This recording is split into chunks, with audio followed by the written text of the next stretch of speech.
Shivaya. Om Namah Shivaya. Sadhana Chatushtaya is a teaching of the divine sage Adi Shankara. This teaching refers to the 4 traits that one should strive and develop before and during one's spiritual journey. Om Namah Shivaya. Om Namah Shivaya. These 4 form the bedrock for spiritual growth and personal transformation.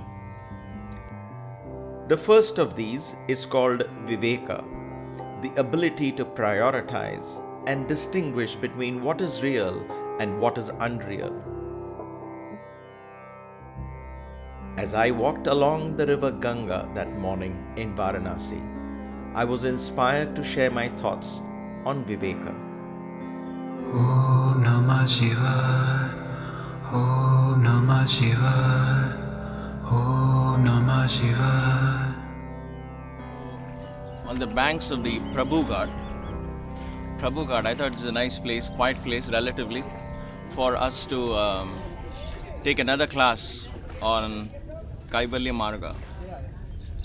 As I was sitting in the boat yesterday morning, early morning, and just absorbing and drinking in the beauty and the energy of this place, I was asking the universe, what is it that is the basis for all this? Where does one start? What is like the pillars? What is the foundation? What are the prerequisites, if you will? And then it occurred to me, based on my guru's discourse, Bhagavan Sri Satya Sai Baba, and texts in Vedanta. I mean, Sai Baba basically revived the Vedas for all that we know. There is nothing outside the Vedas that any guru teaches these days. It's all reviving the ancient teachings in the same wine in a new bottle, if you will. So I was reminded of a very, very powerful 4-pillar concept, 4 prerequisite concept. And that is what we'll introduce one today, learn about the 4, but we'll learn it one by one. These are considered prerequisites for sadhana. Sadhana is spiritual practice. So prerequisite for sadhana is, in Sanskrit they call it Sadhana Chatushtaya. Chatush is 4, Chatushtaya, the 4-fold path, or the 4-fold pillars, or the 4-fold prerequisites.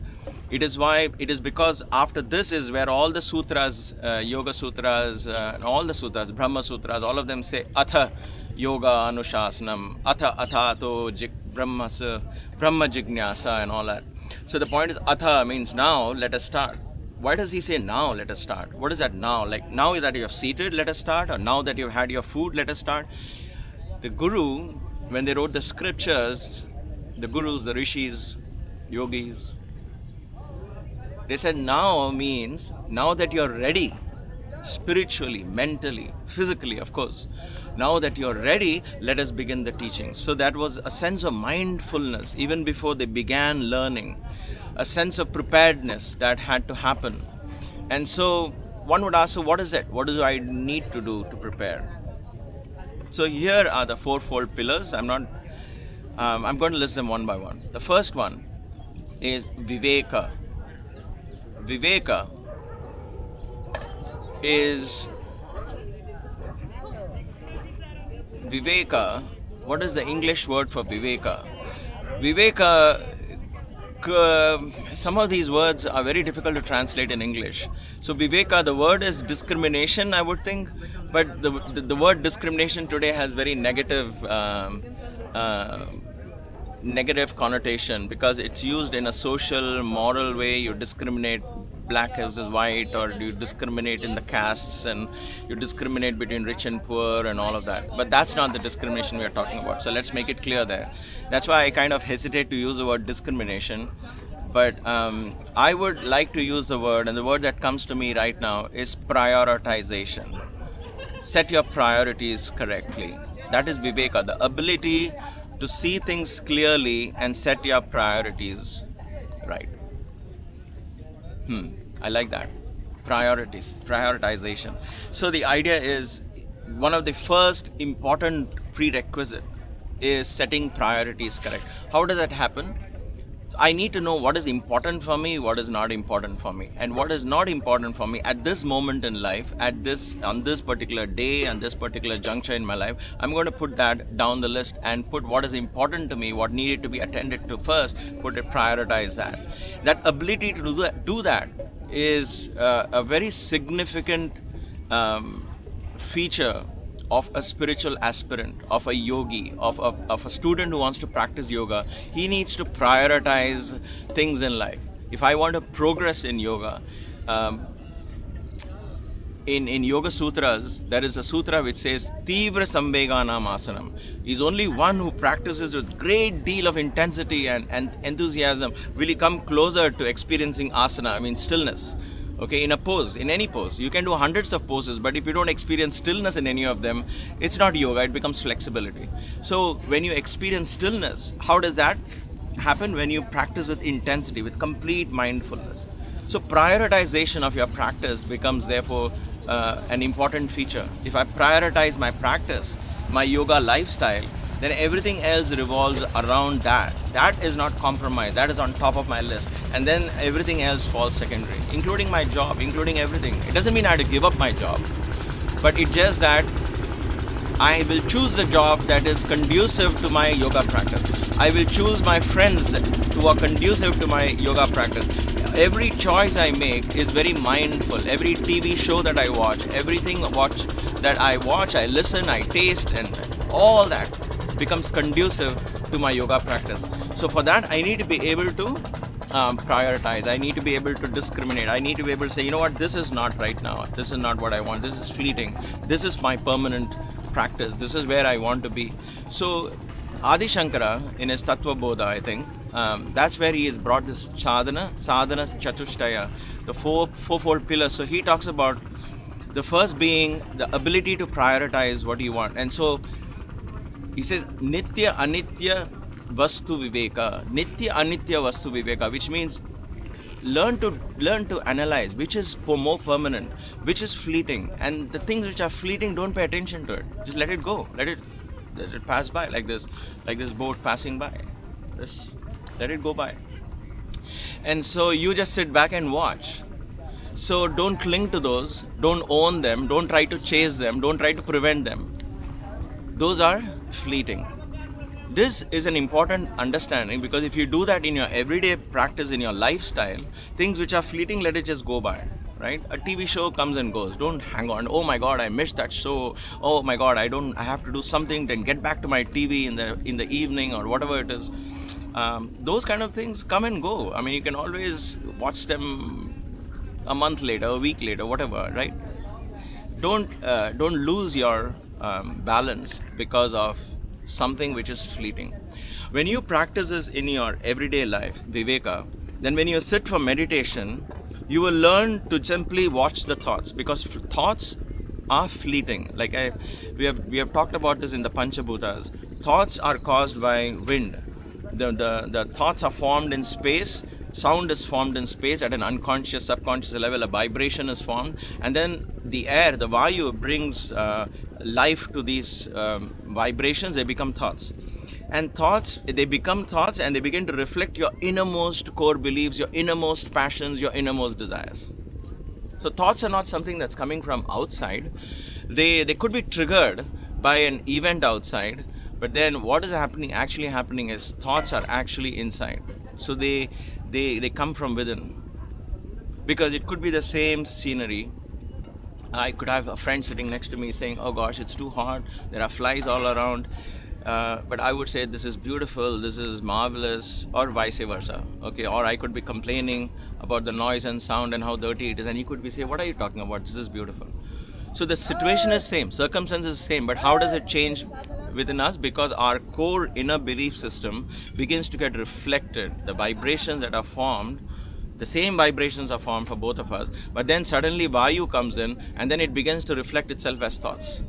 And those thoughts are reflections of your inner personality. And so what you do in meditation is you just watch them. You don't own them, you don't hold them, you don't chase them, you don't resist them, because when you do all of these, you are energizing them. your Vayu gets disturbed. And when Vayu gets disturbed, the same breeze that can blow out a candle now becomes a wind that fans a forest fire. So it becomes more and more difficult to control thoughts.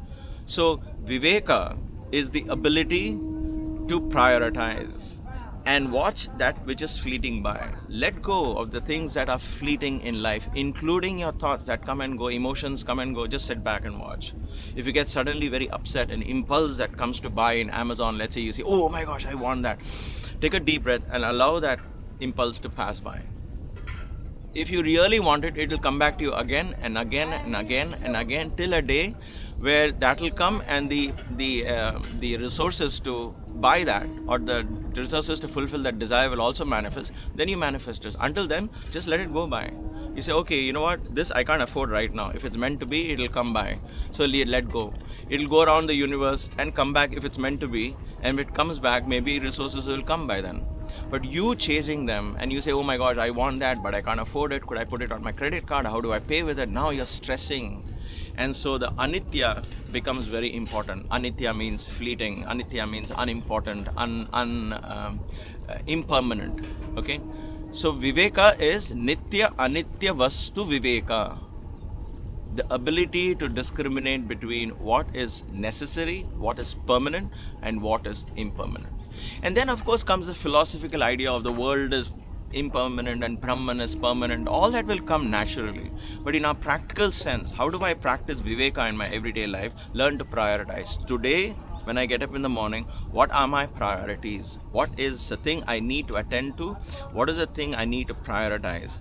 And what are the things that can just come and go? I'm not going to waste my energy on that. Right now, I'll put that down the list. If you're able to do that, you are bringing in the ability, you're creating the attitude, the ability to develop Viveka in your life. Viveka, prioritization, the clarity in your thinking, the clarity of thought. I saw this in my Guru. I learned it by watching my Guru, my Bhagwan, Sri Satya Sai Baba. He was so clear in what he wanted to do. He said, no, not now, later. And he will just flick it with the tip of his finger. And the whole project gets shelved. But we knew that there was a divine plan in that apparent yes and no things. It seemed impulsive. He was just not in a good mood. He would say, Swami is not in a good mood now, come later. It wasn't like that. He was so clear in what he wanted to do. When the educational institutions were established, it was a whole decade spent for that. And towards the end of the decade, he started the medical institutions. That developed. And then he set out the water project. That developed. Each one in his decade, if you notice, if you analyze his life, there was an energy set in motion and the whole energy was built. Everything else was secondary. Priority was given to that. The ability to do that will help you in your meditation. The ability to prioritize, the Viveka ability is such a powerful quality. So in your Kaivalya class, in the Kaivalya Marga, as the first among the 4 prerequisites, to me that is not just a prerequisite. It's not like, okay, I've been there, done that, I've got that now under my belt. It's a constant learning. It's a constant learning. Yesterday when I was at the temple and all the distractions of crowd and noise and all this, I said, keep your focus on the lingam, don't lose it. This is what you worked for. And it happened, right? So keep your focus on what you want to prioritize in your life. Is it spirituality? If spirituality is your priority, if it is by the way thing, the results will also be by the way. So don't expect a great miracle. This is all from my learning. Don't expect a great miracle if you are just once in a while thinking of spiritual thoughts and, oh, I want to experience self-realization. Oh, yeah, oh, there's a Bodha here. And this is how crazy it is. So in the one moment you're high up and thinking of Brahman and self-realization, and suddenly you say, oh, let me have puri bhaji, and I want this pakoda, and you go to eat some junk food, and suddenly the whole consciousness comes down to food and taste, and a whole discussion takes place. So that's by the way, right? Spirituality for many of us is a matter of choice. Oh, I don't have time for yoga. Give me a 5-minute yoga practice. People ask me, what does 5 minutes got to do with? Give me a 15-minute yoga practice. You might as well go jogging for 15 minutes, I would suggest. I don't have time. When you say that, it just means that you're not prioritized your yoga practice. Everything else revolves for me. I'll sacrifice a little bit of my sleep, but I will not compromise on my yoga practice. If that is your Viveka, That comes from Viveka, that comes from clarity in your thought. If I'm clear about it, everything will fall in place. I will be able to get up in the morning and spare an extra 25 minutes, 30 minutes, 45 minutes for my practice. It is because I'm not clear what my priorities are.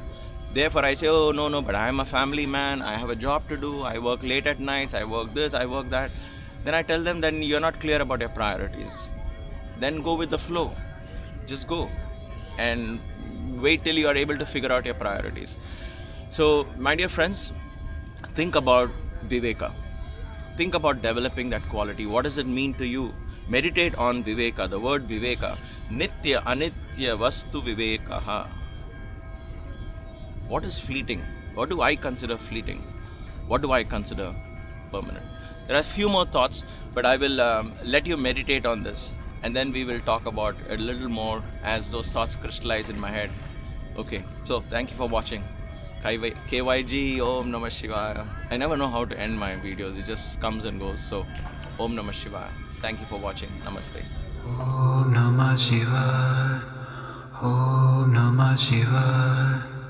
Om Namah Shivaya.